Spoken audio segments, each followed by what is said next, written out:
စပင်ကလေအရန်ကို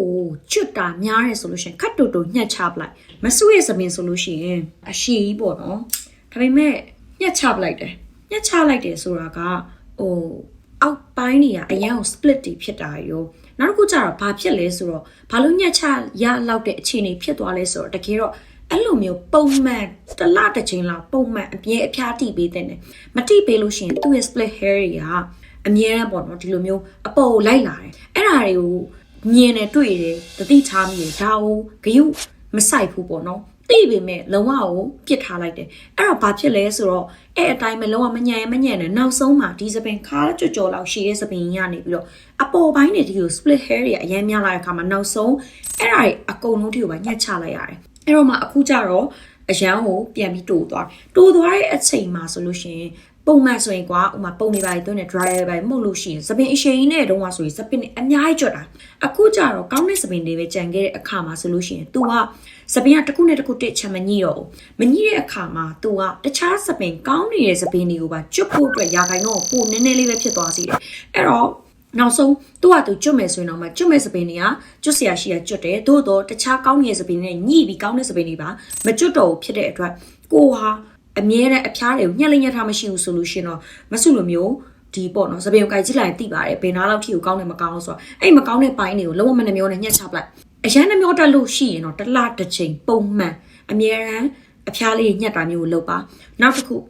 ခုကတေချာပေါ့ OI တစ်ခုခုသုံးပါမဆုတို့ရဲ့ hair oil ကိုပဲသုံးရမယ်မပြုံးသို့တော့သုံးဖြစ်အောင်သုံးပါဘာလို့လဲဆိုတော့နံပါတ်1ကကြတော့ hair oil ဆိုရင်မဆိုက detangle ပေါ့နော်ဒီလိုမျိုးတစ်ခုနဲ့တစ်ခုမညှိအောင်ဆိုပြီးလုပ်ပြတာအခုဆိုရင်သူကသူ shine ဖြစ်နေရပေါ့နော်ဒါဆိုလို့ရှိရင် hair oil လေးပုံမှန်လုပ်ထားတော့ဥမာထားပါတော့ဒီစပင်းနေဆိုလို့ရှိရင်ကိုယ့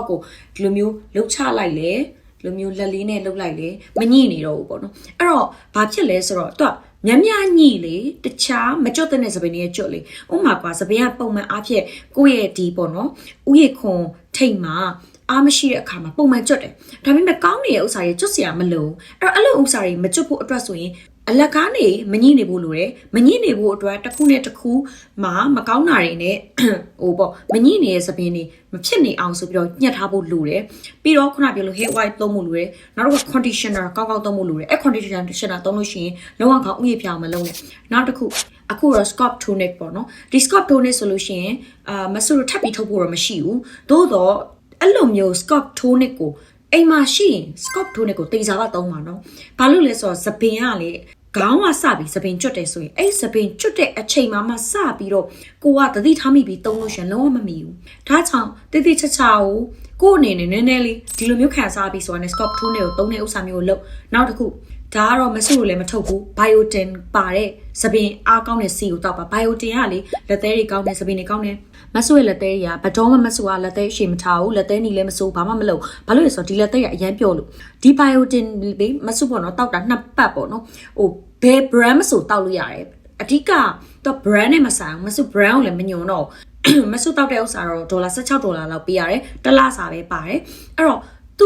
က brand နဲ့မဆိုင်ဘူးသူပါလဲဆိုတော့ဒီ biotin ကဘယ်လောက်ပမာဏပါလဲဆိုရပုံမူတည်တယ်မဆူကကြောင့် biotin 1500 mcg ဆိုရက်ဒီပေါ့နော်သူ့ရဲ့ပြင်းအားပေါ့နော်အဲ့လောက်ကိုသုံးတယ်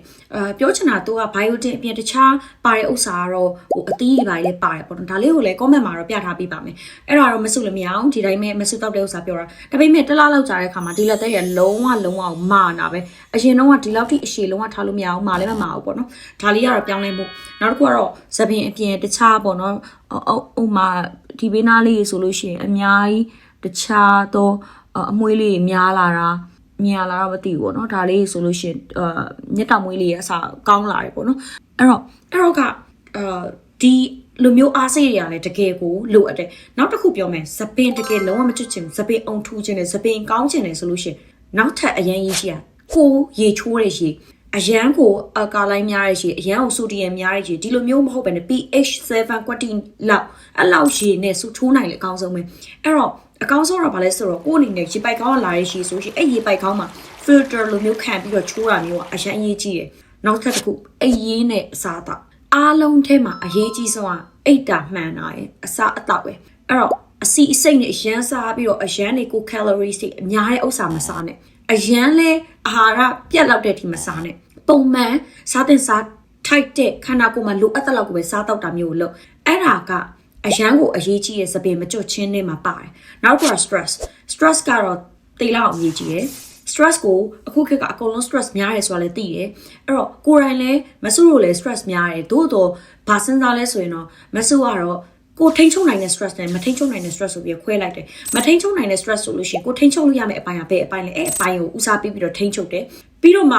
ကိုအနေနဲ့မထိန်းချုပ်လို့ရတဲ့ဥစ္စာဆိုလို့ရှိရင်လွှတ်လိုက်တော့တယ်မဆူကတော့ဒီပုံစံနဲ့လူကျမ်းမာရေးသပင်ကျမ်းမာရေးစသည်ဖြစ်တာတွေကိုထိန်းသိမ်းပါတယ်ဒါကတော့ကိုယ်တိုင်လည်းသပင်လေးညှက်ထားဒုံလေးမှာစီစဉ်ထားမျိုးမရှိဘဲနဲ့ပြောလိုက်တာဖြစ်တဲ့အတွက်အမားလေးပါလို့ရှင်လဲနားလည်ပေးပါအောင်ရှင့်တခြားဘယ်လိုမျိုးအကြောင်းလေးသိရှင်လဲဆိုတာလေးကိုပြောပြပါဦးအမှန်မှလူမေးများတဲ့ react များတဲ့မေကွန်း solution တော့ပြန်ပြီးဖြေပေးမယ်နော်